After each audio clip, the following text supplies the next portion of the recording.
मैं बोलता हूँ तो इल्जाम है बगावत का, मैं चुप रहूँ तो बड़ी बेबसी सी होती है।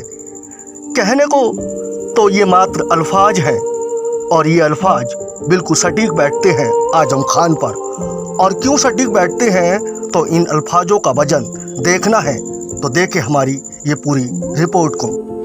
हमने कितनी बड़ी तहरीक चलाई थी बाबरी मस्जिद की, लेकिन किसी हिंदू देवी देवता के खिलाफ तौहीन का एक लफ्ज भी नहीं कहा। यदि कहा हो तो दिखा दो, पूरे परिवार के संग रामपुर छोड़ दूंगा और कभी शकल नहीं दिखाऊंगा। ऐसा क्यों किया हमने? क्योंकि मेरा दीन कहता है कि किसी दूसरे मजहब की तौहीन ना करो। हमारे नबी को क्या क्या नहीं कहा गया, लेकिन हमारे नबी ने कभी इंतकाम नहीं लिया। हमारे नबी ने कहा कि या अल्लाह इन्हें माफ कर दे, ये नादान हैं, ये नहीं जानते, इन्हें अकल दे। रामपुर लोकसभा सीट पर हो रहे उपचुनाव में सपा प्रत्याशी आसिम राजा की हिमायत में किला मैदान में आजम खान ने जनता को संबोधित किया। उन्होंने हुजूर की शान में गुस्ताखी को लेकर कहा कि उस बदनसीब का साथ मत दो, उसे उसके नसीब पर छोड़ दो। रसूल की शान तो बहुत बड़ी है, अपने शहर रिश्तों को उसी तरह जोड़ कर रखो जितना 1942 से अब तक जोड़ कर रखा है। यहाँ कभी हिंदू मुसलमानों के बीच झगड़ा नहीं हुआ। कहा कि याद करो वो वक्त जब मक्का मदीना की गलियों में लोग रोते थे और कहते थे कि आज खत्म हो गया इस्लाम, दीन खत्म हो गया तो क्योंकि मोहम्मद चले गए। लेकिन ऐसा नहीं हुआ। अपने नबी की हिफाजत वो करेगा जो साथ में आसमान में रहता है।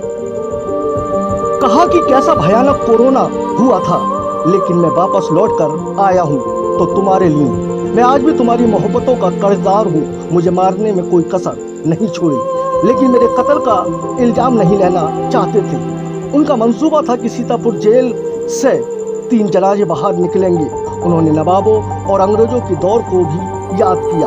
उसने हमारे साथ जो किया था वो साजिशें आज भी जारी हैं। तुम्हारी तबाही और बर्बादी के मंसूबे आज भी तैयार होते हैं। उन्हें कामयाबी मत होने देना। अपने आप को हरगिज कमजोर मत समझना। मेरे ऊपर जब मुकदमा हुआ था तो मैं कुछ भी कर सकता था। मेरे ऊपर भैंस चोरी, बकरी चोरी, किताब चोरी, डकैती, जाने कैसे कैसे इल्जाम लगा दिए। मेरा बेटा 2 साल जेल काट कर आया। मेरी बीवी 1 साल तक जेल में रही। किसकी खातिर? हाँ, एक गुनाह है कि तुम्हारे हाथों और बच्चों के हाथों में कलम देने की मैंने कोशिश की थी और उस कोशिश का खामियाजा मुझे व मेरे परिवार को भुगतना पड़ा। लेकिन मैं हिम्मत नहीं हारा और मैं आज भी हिम्मत नहीं हारा हूँ।